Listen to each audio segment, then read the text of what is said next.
Radio صدائے حریت جموں و کشمیر آپ سے مخاطب ہے محمد طارق اپڈیٹس کے ساتھ۔ گزشتہ روز جہاں دنیا بھر میں یوم اطفال منایا گیا ہے، مقبوضہ جموں و کشمیر میں بھارتی بربریت اور دہشت گردی کے نتیجے میں سب سے زیادہ بچے متاثر ہوئے ہیں۔ 1989 سے لے کر اب تک بھارتی دہشت گرد اور درندوں نے 904 بچوں کو شہید جبکہ 96,000 کے قریب کشمیریوں کو شہید کرنے کے نتیجے میں 107,808 بچے یتیم ہو چکے ہیں۔ 2016 سے بھارتی درندوں کی جانب سے پیلٹ گنوں کے استعمال کے نتیجے میں سینکڑوں کشمیری بچے اپنی دونوں یا ایک آنکھ کی بصارت سے محروم ہو چکے ہیں، جن میں 19 ماہ کی ہبا جان بھی شامل ہیں، جسے ماں کی گود میں نشانہ بنا کر عمر بھر ایک آنکھ کی بینائی سے محروم کر دیا گیا ہے۔ پاکستانی وزارت خارجہ نے مقبوضہ جموں و کشمیر کو جیل سے تشبیہ دیتے ہوئے کہا ہے کہ لاکھوں کشمیری بچے عالمی برادری اور اقوام متحدہ کی خصوصی توجہ کے مستحق ہیں۔ بچوں کے عالمی دن کے موقع پر پاکستانی وزارت خارجہ کے ترجمان نے کہا ہے کہ گزشتہ 15 ماہ سے زیادہ طویل جسمانی اور ڈیجیٹل محاصرے میں گھروں کے انہدام، نظر بندیوں اور طاقت کے بھیجا استعمال جیسے واقعات نے کشمیری بچوں کو ذہنی اذیت میں مبتلا جبکہ زندگی، تعلیم اور صحت سے متعلق ان کی بنیادی حقوق کو محروم کر رکھا ہے۔ امریکہ میں ایک آن لائن مباحثے میں بھارت میں بی جے پی کے ہاتھوں 20 کروڑ مسلمانوں کی نسل کشی کے خدشے کا اظہار کیا گیا ہے۔ جینوسائیڈ واچ کے سربراہ ڈاکٹر گیگری اسٹینٹن نے کہا ہے کہ بھارت میں مسلمانوں کی نسل کشی کی جا رہی ہے۔ مقبوضہ کشمیر اور آسام میں مسلمانوں پر ظلم قتل عام سے پہلے کا مرحلہ تھا۔ بھارتی فوج اور پولیس اہلکاروں نے سری نگر، جموں شہر پر جگہ جگہ رکاوٹیں اور تلاشیوں کا سلسلہ شروع کیا ہے، جس سے مسافروں کو شدید مشکلات کا سامنا ہے۔ صحافیوں کی عالمی تنظیم رپورٹرز وداؤٹ بارڈرز نے کشمیری صحافی فہد شاہ کے لیے انعام کا اعلان کیا ہے، جسے بھارتی فوجی اور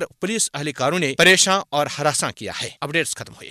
ایک جانب پوری دنیا میں بچوں کے حقوق کا عالمی دن منایا جاتا ہے، لیکن دوسری جانب غیر قانونی طور پر بھارت کے زیر تسلط جموں کشمیر میں بھارتی غاصب فوج بچوں کے حوالے سے وہ کار سیاہ سر انجام دے رہی ہے جن کی تفصیل جان کر پتھر کا دل بھی پسیج جائے گا۔ بھارتی غاصب فوج نے گزشتہ 30 برسوں میں اپنی ریاستی دہشت گردی کی مسلسل کارروائیوں کے دوران 904 بچوں کو بے دردی کے ساتھ شہید کیا۔ غاصب بھارتی فوجیوں نے 1 جنوری 1989 سے اب تک 95,723 بے گناہ کشمیریوں کو ابدی نیند سلا دیا۔ ان شہادتوں کے نتیجے میں 107,808 بچے یتیم ہوئے۔ بھارتی فوجیوں نے پیلٹ گن کی فائرنگ سے سکول جانے والے کم عمر لڑکوں اور لڑکیوں سمیت ہزاروں افراد کو شدید زخمی بھی کیا۔ پیلٹ فائرنگ سے 19 ماہ کی حبا جان، الفت حمید اور 8 سالہ آصف سمیت درجنوں بچے اپنی آنکھوں کی بینائی جیسی عظیم نعمت سے محروم ہو چکے ہیں۔ گزشتہ سال 5 اگست کو کشمیر کی خصوصی حیثیت کے خاتمے کے بعد گرفتار کیے گئے ہزاروں کشمیریوں میں بچوں کی ایک بڑی تعداد شامل ہے۔ بعض امیر لوگوں کو کشمیری بچوں کے حقوق کی خاطر اپنی آواز بلند کرنی چاہیے، جبکہ عالمی برادری کی خاص طور پر یہ ذمہ داری بنتی ہے کہ وہ جموں کشمیر میں بچوں کی حالت اظہار کا مؤثر نوٹس لیں۔